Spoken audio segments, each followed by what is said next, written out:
This is the Naked Genetics podcast, taking a look inside your genes.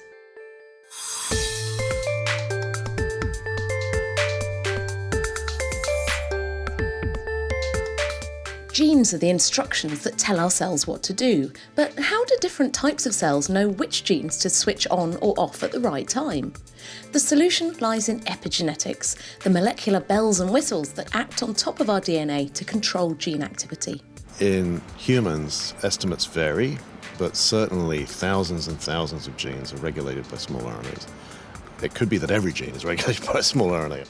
Plus, a new gene involved in severe obesity and a mythical gene of the month. This is the Naked Genetics podcast for July 2015 with me, Dr. Kat Arney, brought to you in association with the Genetics Society, online at genetics.org.uk.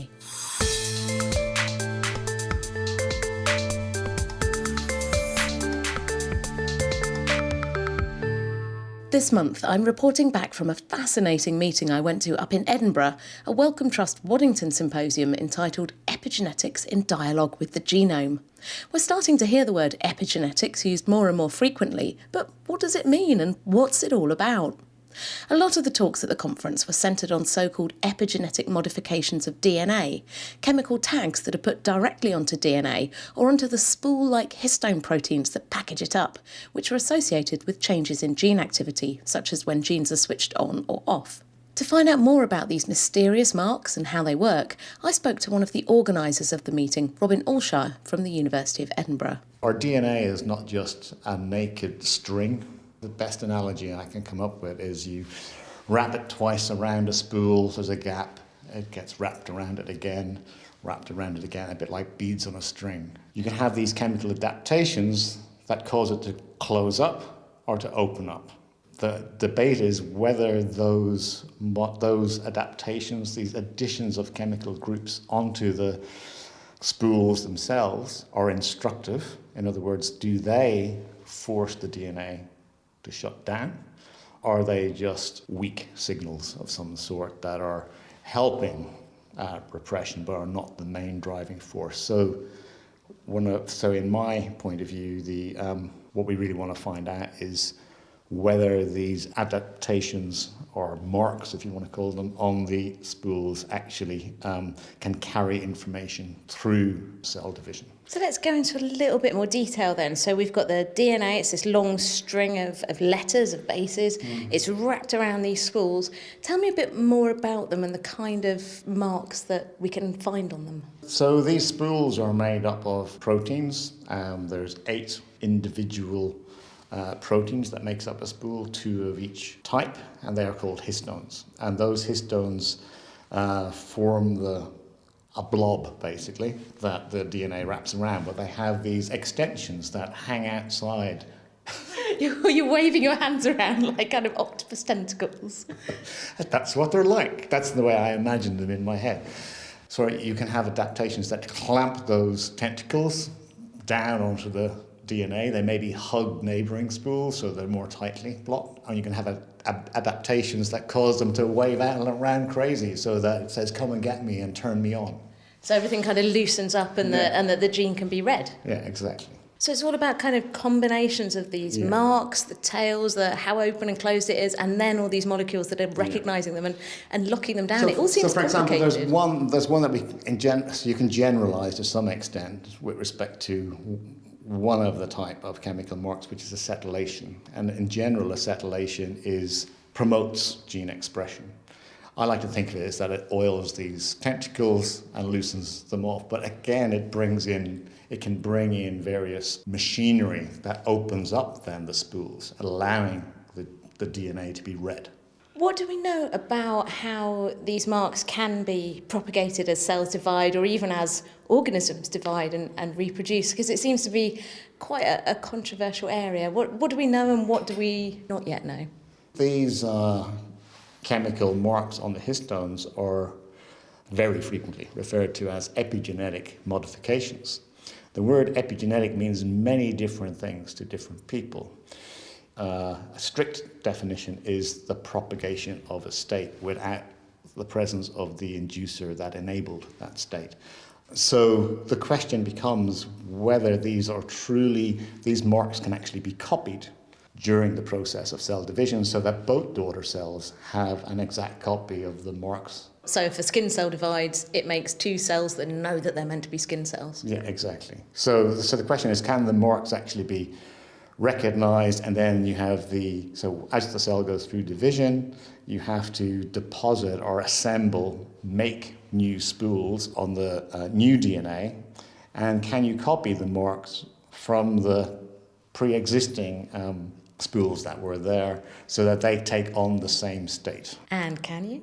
Well, this is the big question, so this is the big question. So recently what we've been able to do in a model organism, fish and yeast, we have tested this in a very simple way where we artificially bring the enzyme, so that's the protein with an activity that puts a certain chemical mark, which is called lysine 9 methylation, so that's on a specific part of one of the histones in the spool. What we were doing is we artificially bring it somewhere and then we're able to get rid of it. And when we get rid of it, the question is, can it be copied? In normal cells, so wild-type cells, it cannot be copied. But then we asked, can we make it be copied? And what we did was we took away an opposing activity that removes that mark. And when we take it away, now we see that it can be copied. Not only is it copied from one cell to two daughter cells, we can see it being copied for many cell divisions, and we can also see it go through the process of meiosis. It's kind of yeast babies. Yes, yeast babies. Well, it sounds to me like there's a lot of molecules that are putting these marks on, taking them off. There's this balance between the copying and the removing and all these kind of things. It feels like a very complicated field. Where do you think the really big questions are, the things that really need to be sorted out? Well, so one of the things that people are trying to figure out is whether these modifications are instructive in the sense in responding to environmental differences or pressures. For example, in a plant, temperature or geographical location. In us, in people, you could say whether you've got a high-fat diet or a low-fat diet, and that's a very active and hot area at the moment where people are trying to see, is there an underlying contribution of these type of events to, for example, there's lots of studies that show that diet can influence traits in children. But then the question becomes, is that just because they were developing in the womb of a mother who had a bad diet or smoking too much or whatever? So environmental effects. So the real test is whether it can be transmitted via the father through his sperm because of his bad habits. And what we found at this meeting, actually, is that there seems to be some interesting things happening in that area, and I think that's a big hot topic for the future. What's it like to be part of this now? It's exciting, and there's various controversies that need to be sorted out, but that just adds to the scientists are naturally questioning, both in terms of asking how something works, but also questioning whether the way we think things work is actually the way they do work, and we're all the time tearing down the models that we create, and that makes it exciting because we're still trying to figure out things out. It hasn't gone stale. There's a lot of things to find out yet. That was Robin Alshaw from the University of Edinburgh. More than 30 genes are now known to be involved in obesity, and intriguingly, most of them seem to be active in the brain, controlling eating behaviour and hormones. Researchers at Imperial College in London, led by Alex Blakemore, have used DNA sequencing technology to pin down the cause of one young woman's severe obesity to a faulty version of a gene called carboxypeptidase E, or CPE, publishing their findings in the journal PLOS ONE. The earliest studies of genes causing human obesity followed on from looking at mouse models of obesity. So you had certain strains of mice that just hanging around in their cage with the other mice had a tendency to eat very much more than the others and became very, very fat. Now, those mice weren't doing that because they were, mice with a weak personality or a rubbish life. They were just mice along with the other mice. And so by looking at those mice, we found a way into understanding what controls eating behavior. And the first mouse that was investigated in that way was called the obese mouse, and that was that began to be understood in about the early 1990s. But since 1974, there's been another mouse that became obese, which is known as the fat mouse. And that mouse had a defect in a gene that processes the hormones that control appetite and the regulators in the brain that control appetite. But there had never been a human person found with a problem with that gene. Until now? Until now. This is the first case of, it's called carboxypeptidase E deficiency, found in humans, although we've had the mouse models for some time. And the mouse has eating behavior problems, so becomes very obese. It has obesity, it has fertility problems, and it has memory problems. And the woman that we found is a young woman of 20 years of age who has a problem with the same gene. She also has that same constellation of features. So she has severe obesity since she was a child. So at the age of 20, she weighs twice what her maximum recommended weight would be. She has reproductive issues, some intellectual disability, and hasn't been able to learn to read despite schooling. She also has type 2 diabetes. And how did you actually find out that this woman had this faulty gene? She was referred to us by the consultant endocrinologist, Tony Goldstone, who was looking after her. And so we included this family in a sequencing study, looking at the sequence of their genes. And we first looked for problems with some of the already known obesity genes, but we drew a blank there. So then we started to look at other genes that had been implicated in obesity but not found in humans. And big among those was the fat mouse. So we looked at that gene, and we were surprised to see that this young woman had 2 broken copies of the gene, so she couldn't make carboxypeptidase E at all. Given that you found this one woman, this one family where it seems to be this gene fault, do you think that there may be other people out there with this faulty gene? Do you think that it might lie at the heart of many cases of severe obesity? It's very difficult to tell right now. While we were writing the paper about this, we saw that in an online database of genome sequences from around the world, 2 other people have been seen who carry this exactly the same mutation.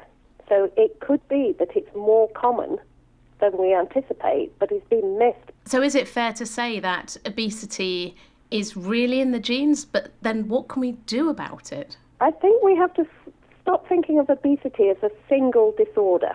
Everybody is obese for a different reason.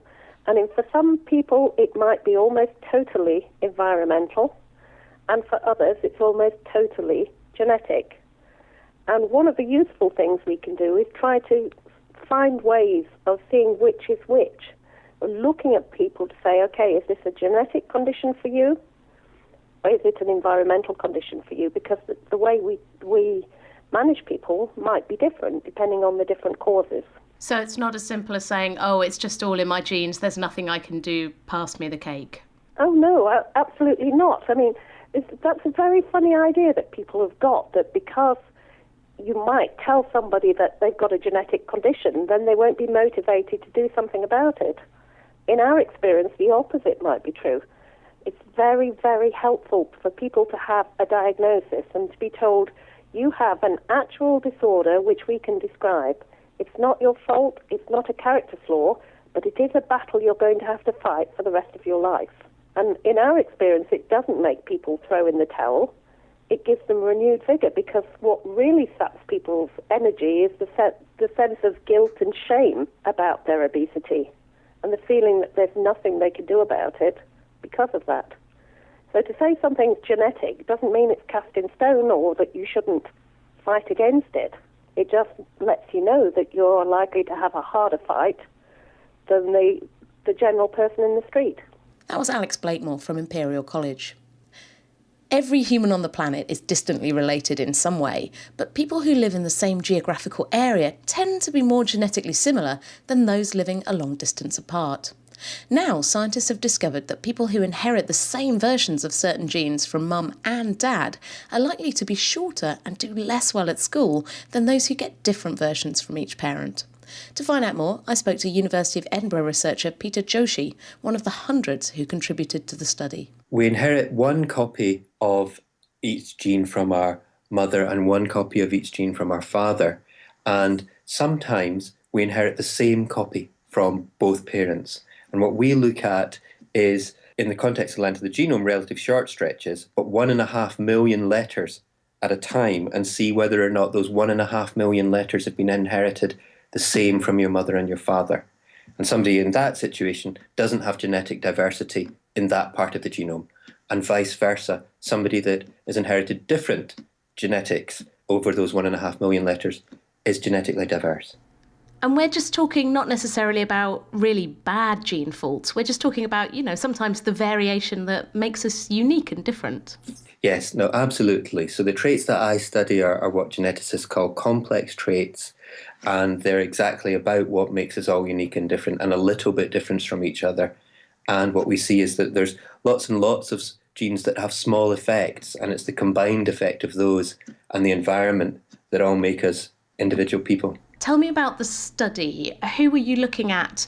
What were you actually analysing? What we're doing is using modern genomic techniques to measure genetic diversity. And the way that we're doing that is that we're using 350,000 people in total to make sure that the study is very robust. We used 100 different populations across the world. With all of that information and then collating it centrally in Edinburgh, we basically had measured the genetic diversity of each of those individuals. So you've got hundreds of thousands of people from populations across the world. How are you analysing their genomes? What are you looking at?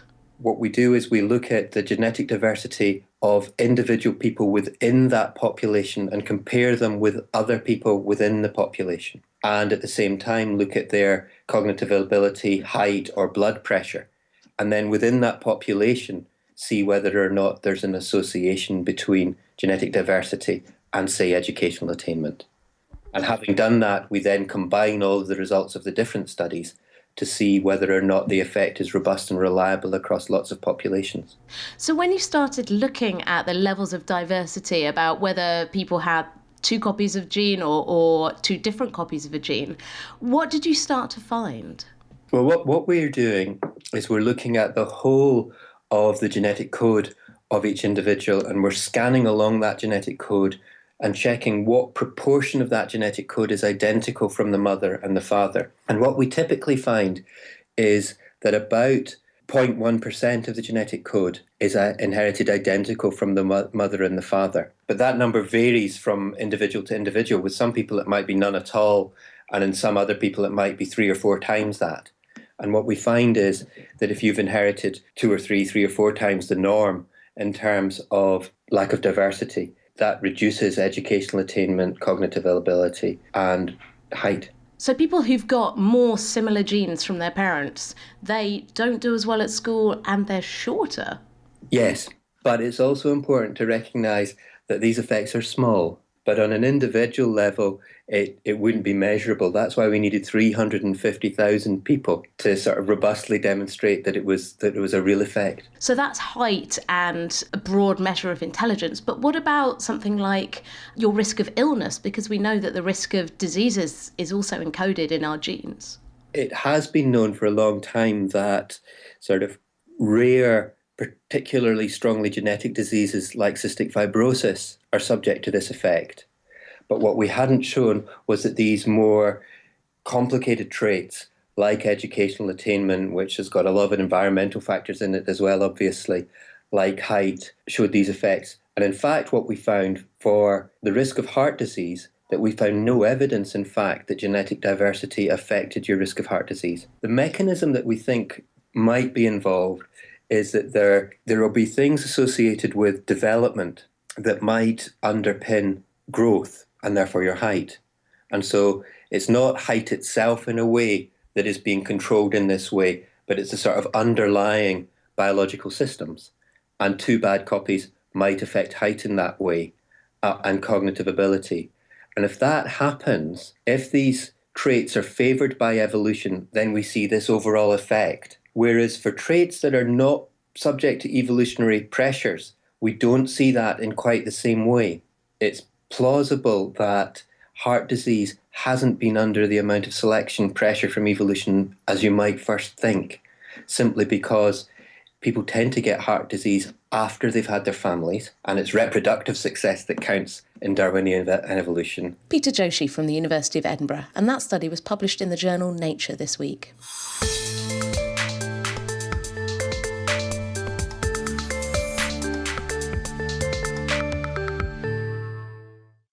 You're listening to the Naked Genetics podcast with me, Dr. Kat Arney.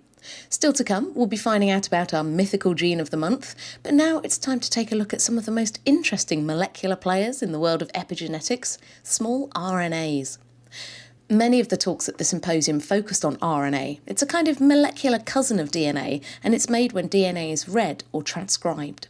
Researchers are now finding more and more roles for these little fragments in controlling how genes are turned on or off, and their effects may potentially even travel across generations. To get the lowdown, I caught up with Rob Martinson from Cold Spring Harbor Laboratory in New York. So small RNAs were discovered in probably the late 90s, but they turn out to be everywhere pretty much. So we work on looking at these short RNA sequences that regulate, specifically the ones that regulate transposable elements, repetitive junk DNA, things that were thought not to be important for a long time, but actually we think are hugely important parts of genomes that control epigenetic inheritance. That's a big word. Well, what do you mean by epigenetic inheritance? How would you describe that? Usually we think of inheritance as being the inheritance of changes to our DNA sequence, to our genome sequence. But epigenetic inheritance are modifications of that sequence that can be reversed or changed and are not fixed in the same way that DNA sequence changes are. But they can be just as important. And importantly, you have to think about how they could be guided to specific DNA sequences that they would modify in some way that would allow that to be inherited. And so we think that small RNAs are very important in how that inheritance happens. So this is basically how our cells or how any organism's cells manage to kind of be a bit more responsive or respond to the changes in the environment around them and have different types of cells. Yeah, that's right. And importantly, how they control their transposable elements, which can occur over generations, actually first shown by Burrell McClintock years ago, who described something called cycling, where transposons would go on and off over not just, a few cell divisions, but over actual generations, like multiple generations. So tell me a little bit more about these small RNAs. What do they look like? How are they made? And what do we think they're doing? So the small RNAs are short nucleotide sequences, about 20 to 30 nucleotides long. That's kind of letters of RNA. Right, letters of RNA that correspond very closely to the letters of DNA, and that's how they can recognize particular genes or transposons in the genome. They're actually almost the perfect length to do that within a genome of the size of the human genome or of the maize genome. What they seem to do is they bind specific proteins called Argonaut proteins. There are many, many different Argonaut proteins that bind the small RNA and allow them to match a corresponding sequence in a target RNA. The target RNA in many cases gets cleaved by the Argonaut protein, which is actually an enzyme that can break RNA. So it basically chops it all up and gets rid of it? More or less. It actually does more than that, because it seems to, that process of chopping it up and getting rid of it also guides, targets other enzymes that modify either the DNA by DNA methylation, or the proteins that DNA surrounds, the histones, chromatin we call the sort of ensemble of all of that. These also get modified in response to that processing of RNA. It's one of the things we work on. We still haven't exactly figured out how that happens, but a lot of work has been done on it, especially in plants and in fish and yeast. I find this whole process really fascinating, that you have these tiny little fragments of RNA, they seek out things that they match, and then almost like the magic happens. This is how genes can get switched off, can get silenced. What do we know about how important this is in regular life for cells or for plants. We know that it is maybe important for shutting off these jumping genes, these transposons, but what do these small RNAs do in kind of regular biochemistry? They do a lot. They also target genes, and when they target a gene, of course, they can turn the gene on and off. And so it's a very powerful control mechanism, both in normal development, in humans, in plants, also in animals. And importantly, in cancer and a lot of diseases, some of these small RNAs are very, very important and prevalent in regulating genes in that way. They can also influence everything in plant development. For example, one of my favorites is plants have a juvenile and an adult phase, just as, think of a teenager and an adult. A teenage plant.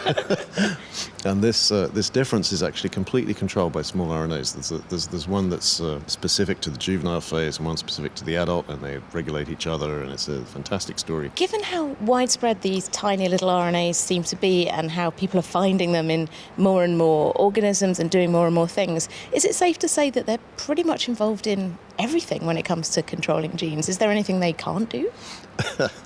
That's actually not far off the case. Literally half the transposons in the model plant we like to use, Arabidopsis, are targeted in this way. Something in the order of 500 genes. In humans, estimates vary, but certainly thousands and thousands of genes are regulated by small RNAs. It could be that every gene is regulated by a small RNA. We just haven't found it yet. Yeah, that's right. It's so small. Exactly. Where next, do you think, for this field? Lots and lots of people are identifying these small RNAs, trying to figure out how they work, how they regulate genes, how they control them. Where do you think things are going? There's a lot of interest in connecting the epigenetics, that's the heritable things that happen to DNA, to the small RNAs.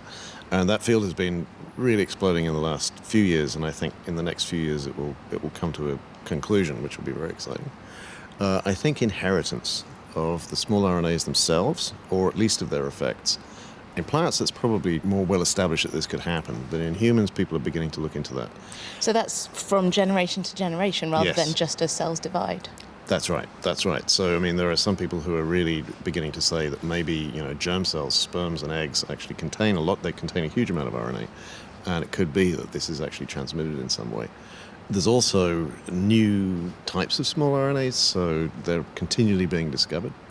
One of my personal interests is recently genome editing has been shown to be controlled by a type of non-coding RNA that's found in bacteria, and it works brilliantly well in our cells as well. And I'm wondering if the mechanism might be somehow related, and that's going to be a fun area because we know recently that small RNAs are involved in DNA repair. And I think that's going to be a very important area as well. Given how important these small RNAs seem to be and how easy it is maybe to make them and to manipulate them, are there any therapeutic implications? Maybe we could develop medicines or ways of gene therapy using these things. There's a lot of interest in that. Several startup companies have done very well on that specific idea. Using the RNA exactly as it is, it probably needs some modifications to make it useful as a drug, but it's definitely a big area. And in plants, some seed companies are thinking of spraying plants with small RNA, something that I was very skeptical about, but apparently it works. And I think that's going to be a big area, absolutely. That was Rob Martinson from Cold Spring Harbor Laboratory. And finally, it's time for our mythical gene of the month, and this time it's Ariadne. The daughter of King Minos of Crete, the ancient Greek story goes that Ariadne fell in love with Theseus, who was aiming to kill the terrible bull-headed Minotaur hiding in its Cretan labyrinth. Ariadne sneakily gave Theseus a sword to stab the beast and a ball of string to help him find his way back out again. Away from ancient Greece, the Ariadne gene was first discovered in fruit flies, and it's involved in helping nerve cell axons, those are the long wires of our nervous system, to find their targets, just like that helpful ball of string. Flies with a faulty version of Ariadne don't usually survive, and those that do have problems with their nerves and muscles. There are also versions of Ariadne in mammals, such as mice and humans, and there are hints that it might be involved in the development of the neurodegenerative disease Parkinson's. That's all for now. I'll be back next month taking a look at the mysteries of DNA methylation with more reports from the Waddington Symposium on Epigenetics. If you've got any questions or feedback, just email me, genetics@thenakedscientist.com. You can get in touch through the main Naked Scientist Facebook page or tweet me @NakedGenetics. Every episode of the Naked Genetics podcast is on iTunes and online at nakedscientist.com/genetics. The Naked Genetics podcast is brought to you in association with the Genetics Society, online at genetics.org.uk. I'll see you next month for another peek inside your genes.